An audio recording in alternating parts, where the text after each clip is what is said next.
Happy New Year! Or is it? Oh, was not expecting that. My producer is on the ball as usual. Could be, thank you very much. So, Happy New Year? No, not for me. I mean, the New Year itself was fine. But so far, so stressful for 2022. And I've barely even left the house. Because thanks to my portfolio career, I feel that needs these, portfolio career, I am currently filling in for the social media manager of a very big designer brand. Can't say who. And because this is who you would pick, wouldn't it, to do social media for a big brand? Yes, designer, not. Anyway, I was stressed before I even started because I had to do a Zoom call, which I find stressful. This is slightly less bad than a telephone call, but not almost as bad. And it wasn't just a Zoom call. It was a Zoom call with 4 Parisians who work for a designer.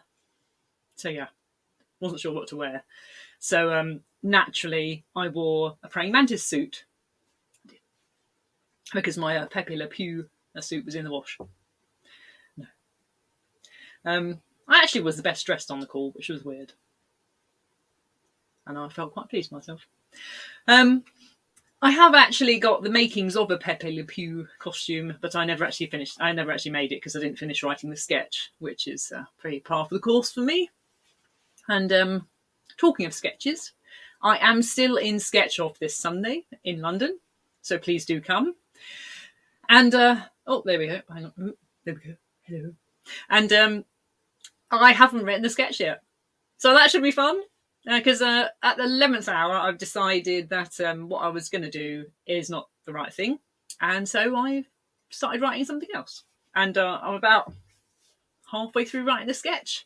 So I've only got to finish writing the sketch, memorise it, rehearse it. And but I've got the costumes, that's right. And what I'm going to do is I'm going to do a 2-hander sketch, but on my own. So I'm hoping that will sort of bring me some kind of closure for my failed sketch partnerships. And so I will be dressed as a praying mantis and a spider at the same time. So I think that's worth the £7 price ticket.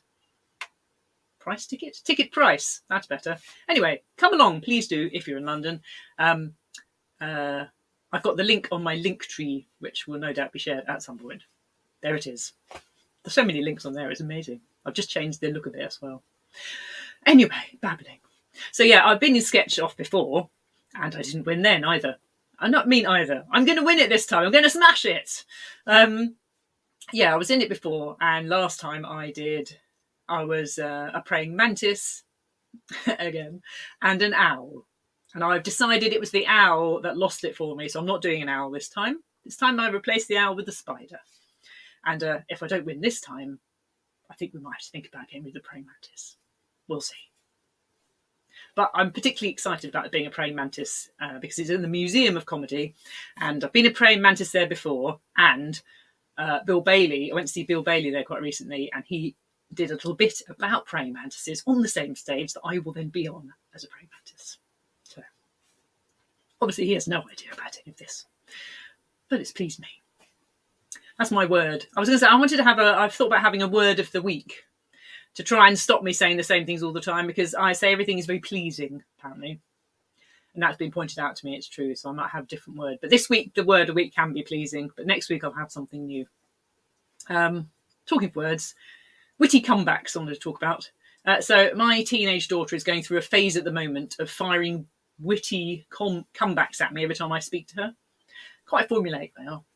I might say something like, your room could do with a hoover, and she'll shoot back, you could do with a hoover. I mean, perhaps she's right. Perhaps I do need a colonic. Never had one. And earlier I suggested to her that maybe she'd have the ends of her hair trimmed. Just a few split ends. And she said, I'll trim your ends. And I quite like that. So I think I might adopt it. I might adopt it as my catch-all comeback. It'll confuse hecklers at least, won't it? You're rubbish. I'll trim your ends. I mean, they'll be better too, will they? It'd be better than, yeah, you're probably right. I once forgot my next line on stage, and so I said, I've forgotten what I was going to say to sort of fill the gap. And some helpful sod shouted out, "A punchline!" And "I'll trim your ends, Nikita." And he shouted out, "A punchline!" And I replied, "I prefer to do the setup first."